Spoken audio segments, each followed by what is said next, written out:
여러분 구독과 좋아요 잊지 마세요. 안녕하세요. 한국푸TV입니다.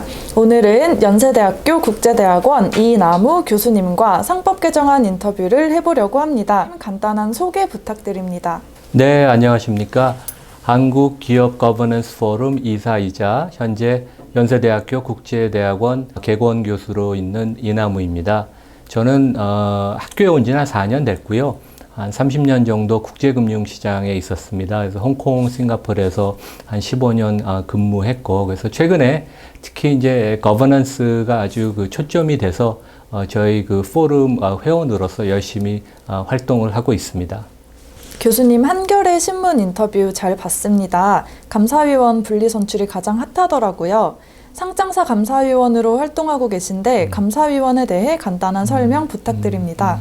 제가 6군데 이제 사회이사를 경험을 했습니다. 그래서 은행, 증권사, 대기업도 경험을 했고, 현재는 이제 2군데, 법적으로 이제 2군데가 이제 맥시멈 할 수 있는 건데, 이제 대기업 지주회사 사회이사를 하고 있고, 그 다음에 이제 바이오 회사, 상당히 유망한 회사 사회이사를 하고 있는데, 감사위원회는 이사회 산하에 3개 정도 일반적으로 위원회가 있는데 그 중에 하나입니다. 그래서 이제 대체로 사회이사로 구성이 되는데, 일상적인 업무는 이제 분기 실적이 나오면 그 재무제표를 제대로 기표가 됐는지, 그 다음에 특이사항이 없는지, 배임, 횡령 등 어떠한 비정상적인 활동이 없었는지, 이제 그런 것을 확인하고, 그 과정에 있어서 회사의 감사인, 저희가 일반적으로 아는 3일, 삼정 회계법인 이런 감사인의 파트너분과 담당 회계사를 불러서 같이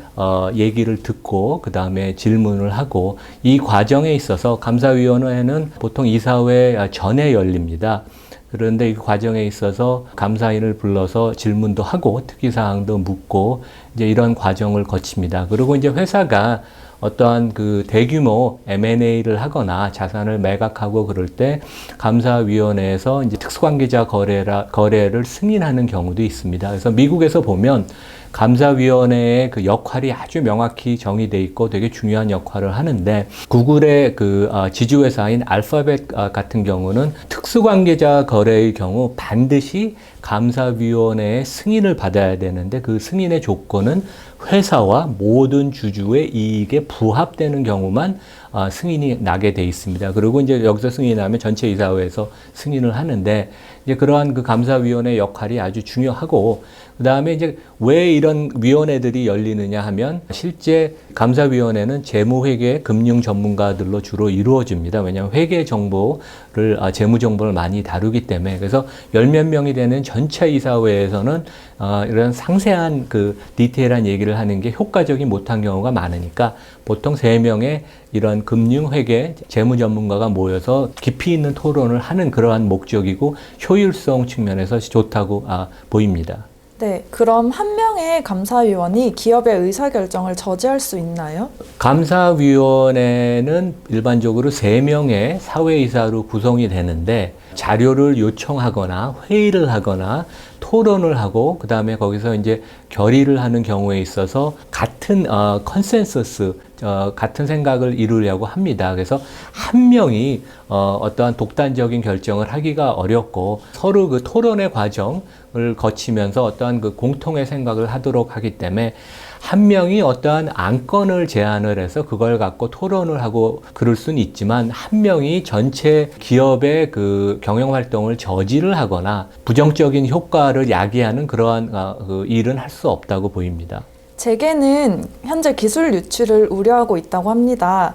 교수님께서 감사위원으로 계신다고 하셨는데 기술 유출이 정말 가능한 걸까요? 저는 그거는 상당히 잘못된 의견이라고 생각하는데, 일단은 감사위원회의 역할과 기술 유출은 직접적인 관련은 없습니다. 말씀드린 것처럼 감사위원회는 기업의 재무회계 정보, 횡령 배임, 특수관계자 거래 이런 거버넌스 관련된 내용을 다루는 거지, 기술 관련된 내용을 다루는 게 아닙니다. 그리고 어떠한 잘못된 감사위원이 있어서 그러한 IT 회사, 바이오 회사의 어떤 고유의 기술 관련된 정보를 요구한다 하더라도 모든 요구는 이메일이나 이런 그 기록이 남는 매체를 통해서 모든 기록이 남기 때문에 그런 것이 현실적으로는 불가능하다고 보입니다. 네, 일반 주주가 추천한 감사위원이 기업의 장기 성장을 저해한다고 하는데 어떻게 생각하시나요? 그 기술 유출과 마찬가지로 감사위원회의 고유 역할과 기업의 장기 성장성 전략과는 크게 상관이 없습니다. 물론 이사회에서 기업의 전략, 성장성을 창출하는 그런 아이디어를 경영진에 대해서 코칭하는 게 주요 업무입니다. 이사회라는 게 경영진을 감시하는 그런 역할도 하지만 회사의 장기 성장을 위해서 전략을 논의하는 기구인데 이제 그런 면이 한국에서는 아직 그 이사회에서 좀 많이 부족하죠. 하지만 감사위원회는 기업의 그 장기 성장과 관련된 논의가 일반적으로 이루어지는 그러한 그 산하위원회는 아닙니다. 투기자본에 의해 감사위원이 선임되면 국부 유출만 되는 건가요? 아니면 자본시장 전체가 더 효율적으로 바뀌게 되나요? 저는 개인적으로 투기자본이라는 그 용어를 그렇게 좋아하지는 않습니다. 과연 뭐가 투기자본인지 그러면 한국에 있는 국민연금이나 한국투자공사, 저희가 KIC라고 하는데 이런 데가 해외에서 투자를 해서 단기적으로 이익을 취했을 경우 어떤 이유가 상황이 있을 텐데 그런 경우도 그러면 저희 그 국부펀드나 저희 연금을 투기자본이라고 할까요? 그래서 저는 투기자본이라는 거는 동의를 안 하고 특히 이제 최근에 보면 외국인들이 우리나라 은행 지분을 많이 갖고 있는데 배당 시즌만 되면 외국으로 국부가 유출이 된다. 근데 이제 그것은 그 사람들이 리스크를 지고 한국 주식을 샀어. 그 대가로 배당을 받는 거죠. 그래서 그 국부 유출이라는 표현을 저는 뭐 그렇게 동의는 하진 않지만 일반적으로 우리가 투기자본이라고 얘기하는 것은 이제 해치펀드, 특히 행동주의 펀드를 일컫습니다. 그래서 이제 한국이 저희가 경험한 게 2005년에 칼 아이컨, 뭐 기업 사냥꾼이라는 별명을 가진 아주 공격적인 하지만 월가에서는 존경을 받는 투자가이고, 그다음에 지난 4, 5년 동안은 전 세계 행동주의 펀드의 가장 그 대부라고 할 수 있는 엘리엇, 그다음에 엘리엇의 창업자인 폴 싱어를 경험을 했습니다. 이분은 가장 월가에서 공포의 대상이자 존경을 받는데, 왜냐하면 그 사람은 이제 하버드 법대를 나온 그 법률 전문가입니다. 그 사람의 논리나 그런 법률적인 해석은 거의 뭐 흠을 잡을 데가 없는데, 실제 행동주의자 펀드들이 어떠한 대상을 정하면 그 세 가지 공통 요소가 있습니다. 첫째는 그 회사의 펀디멘털이 우수하다. 펀디멘털이 우수한 거는 독과점 사업자이거나 KTNG가 이제 그런 경우겠죠. 아니면 국제적인 경쟁력이 있는 비즈니스여야 합니다. 삼성전자, 현대차 그룹 다 해당이 되는데, 하지만 이러한 우월한 비즈니스 모델, 그 영업 성과가 있어도 거버넌스가 망가졌거나 경영진이 시장의 신뢰를 잃어서 주가가 매우 저평가를 받는 경우인데, 실제 이러한 세 가지 조건을 충족하는 기업은 한국에 뭐 5개, 10개도 된다고 생각을 안 합니다. 그래서 우리나라 대부분 기업은 상장된 회사 중에 99%는 걱정을 안 하시고, 투기자본이 전 세계 5만 개 이상의 회사가 상장되어 있는데 한국의 기업들을 그렇게 관심 있게 보는 데가 많지도 않습니다. 그래서 저는 너무 기우가 아닌가. 이건 어떻게 보면 외국인 투기자본의 성격을 잘 몰라서 우리 기업이나 경제단체, 심지어 언론도 잘못 보도를 하는 게 아닌가 그렇게 생각이 됩니다. 일부에서는 최근 상법 개정안 통과 가능성으로 주식시장이 상승한다고 합니다.